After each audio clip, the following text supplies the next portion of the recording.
Al-Raifi, hier, a dit que c'était le début d'une grande histoire. Écoutez ce qu'il a dit, le président parisien. Aujourd'hui, on commence une nouvelle histoire. On commence la grande histoire de Paris Saint-Germain. Merci, merci à vous.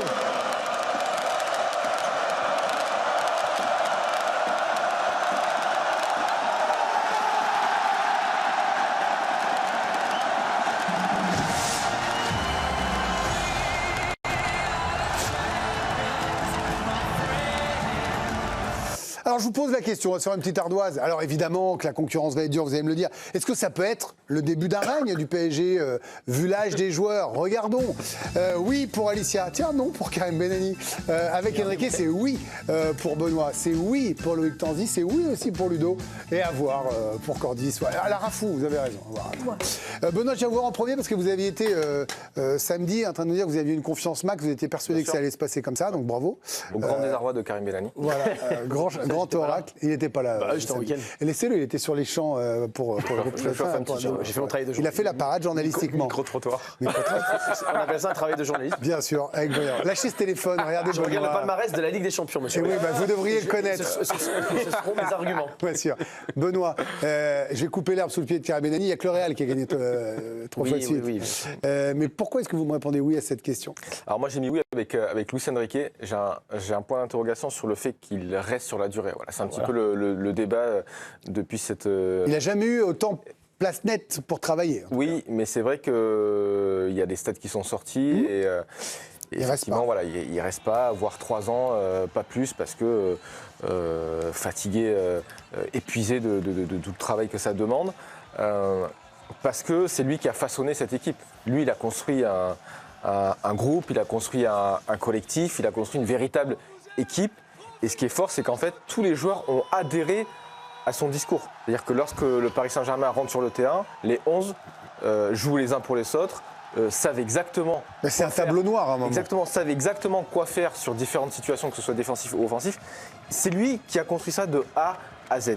Donc je me dis, si un jour, il doit partir... mais là, au moins pour l'année prochaine, il part pas. Alors, il sera là. Si on parle de l'année prochaine... Voilà, moi, quand je dis arrête, c'est déjà s'ils en font déjà 2 ou qu'ils retournent en finale. Vous voyez ce que je veux dire? Si dans les 3 prochaines années, ils jouent 2 ou 3 finales. Quand voilà. on parle de Rennes, c'est sur plusieurs années. Si on me parle de l'année prochaine, effectivement, avec Luis Enrique, je pense que quasiment tous les joueurs vont rester. Il y aura peut-être un joueur, on parle d'un central droit, effectivement, pour amener un petit peu plus de concurrence. Si on parle de l'année prochaine, je vous dis oui, le Paris Saint-Germain est favori.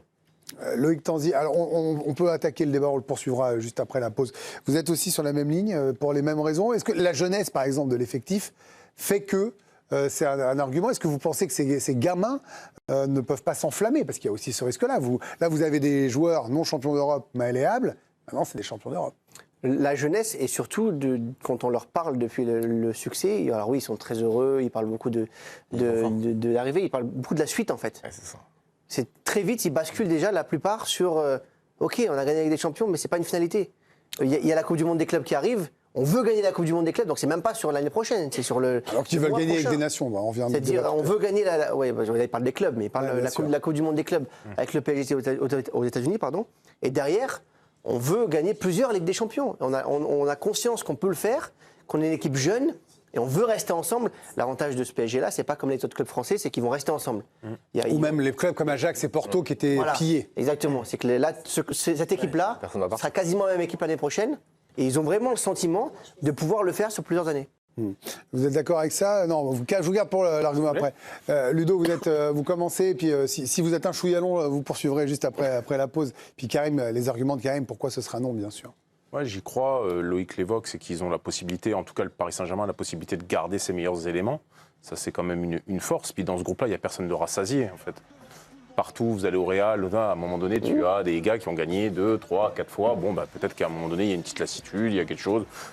Tu te dis, bon, je l'ai déjà. Là, il y a une dynastie qui peut se mettre en place. Là, vous le comprenez, vous, cet appétit en tant que joueur? Oui, parce qu'une fois que tu as goûté à ça, et du coup, tu connais la recette, tu sais ce que ça demande. Alors, ça ne marche pas à tous les coups, mais tu sais qu'en essayant de faire ce qu'ils ont fait cette année, c'est-à-dire privilégier le collectif, l'investissement des attaquants, et en plus, ils vont pouvoir là, l'équipe, pour moi, elle est encore perfectible. C'est-à-dire que tu peux déjà préparer l'après-Marquinhos, tu peux déjà préparer... Vous avez les moyens, en plus, de pouvoir compléter les quelques manques qu'il peut y avoir dans cette équipe. Il peut y avoir peut-être un meilleur attaquant que Gonzalo Ramos pour suppléer Dembélé, il peut y avoir... Vous gardez la suite des arguments, Karim va vous répondre, on va continuer à en parler. C'est long et pas très pertinent. Courte pause et on continue de parler du règne du PSG. À tout de suite.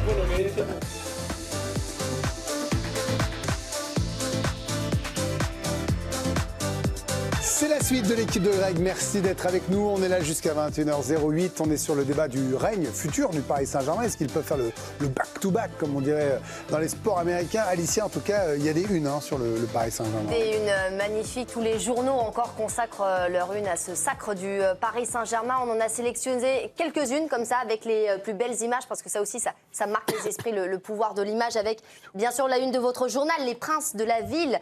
Une de l'équipe, les Parisiens sur le bus impérial, ses couleurs rouge et bleu. Même photo en une du Parisien, jour de liesse. Ils étaient plus de 110 000 hier à être venus voir les joueurs du Paris Saint-Germain. Très belle une aussi de Libération. Paris vaut bien une liesse avec encore une fois tout ce monde représenté. C'est belle celle-là. Autre très très belle, la une de Libé, effectivement. Ouais. Autre beau cliché en une de l'Humanité. L'or et la manière avec la célébration de Marquinhos devant tous ses coéquipiers. Et puis une petite dernière, avec la Voix du Nord, les héros fêtés et ce cliché de la parade sur les Champs-Élysées avec encore une fois ces très très belles images. Et aujourd'hui, devant la boutique du Parc des Princes, il y avait encore une queue absolument 4 immense. heures de queue. 3 heures, 4 heures minimum de queue pour avoir le fameux maillot collector avec l'étoile en forme de tour Eiffel. Alors la source parisienne a prévenu les supporters parisiens sur X cet après-midi.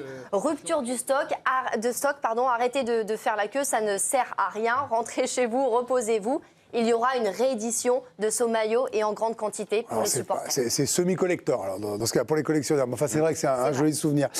Ludo, il y a quelques minutes, vous étiez plutôt bon, moi, je trouve. Vous étiez assez brillant dans vos explications du Non, mais on va voir pourquoi cette équipe pouvait régner. Karim vous a lancé un défi juste avant la pause. Alors, Karim, vous pensez que vous êtes à peu près le seul à penser... Je dois rétablir un truc. Ce n'est pas être malveillant de ne pas avoir le même avis que Ludo Bragnac. Sinon, on n'est plus en démocratie. Enfin, voilà. Mais c'est de mauvais goût. Pas du tout. Non, mais écoute, d'abord, là, pour le coup, en étant très sérieux. Bien sûr. Cette équipe a été extraordinaire sur la phase janvier-mai 2025. Honnêtement, j'avais rarement vu une équipe aussi forte, collectivement, gagner la Ligue des Champions. J'étais au parc sur le match contre Liverpool. Oui, vous nous aviez dit que vous étiez épaté. Malgré la défaite, je les avais trouvés mais fabuleux. C'était probablement le meilleur match que j'avais vu du PSG depuis très très longtemps, malgré la défaite. Cette équipe-là, les jeunes, vous l'avez dit, et je suis complètement d'accord avec vous, elle va rester ensemble. Donc c'est un vrai plus par rapport à d'autres clubs qui vont devoir ajuster, avec un club comme le Real qui a un nouvel entraîneur, avec City qui était en fin de cycle, qui va devoir se réadapter. Ils peuvent se réinventer vite, ces clubs. Oui, mais il faut malgré tout créer cette alchimie que Luis Enrique a mis du temps, certes, à trouver, mais il l'a trouvé. Ouais, c'est vrai. Après, je n'oublie pas, parce qu'on a tendance à l'oublier, la première phase. Septembre, décembre, je n'oublie pas que le Paris Saint-Germain est passé par un trou de souris pour se qualifier. C'était le cas du Real longtemps, alors qu'ils étaient bons en deuxième partie. Pas dans la même formule. Pas dans la même formule. En fait, la formule dont vous parlez, précédente, elle donnait à coup sûr une qualification. Moi, j'ai du mal à croire qu'ils refassent les erreurs. C'est passé au mois de novembre. Non, je dis pas ça. Gagné, on s'en fout. Mais je dis pas. On est obligé de supporter ça. Non, mais je suis pas en train de remettre. Non, mais je peux terminer ou... Allez-y. Je suis pas en train de remettre en question le titre. Je te dis juste que là, il y a une nouvelle édition qui arrive. Donc de septembre à décembre. Vous pensez vraiment qu'ils seraient capables de refaire le match de l'Atlético? Pas du tout. Mais je dis que cette nouvelle formule-là ne donne aucune certitude. Non, moi je pense que. Elle ne donne aucune certitude. Juste pour terminer, elle donne aucune certitude. Parce que s'il y a un barrage, si on ne termine pas dans les 8 et qu'en barrage, ils prennent Bayern, Real ou City en match aller-retour. C'est les champions d'Europe, Karim, on les bat.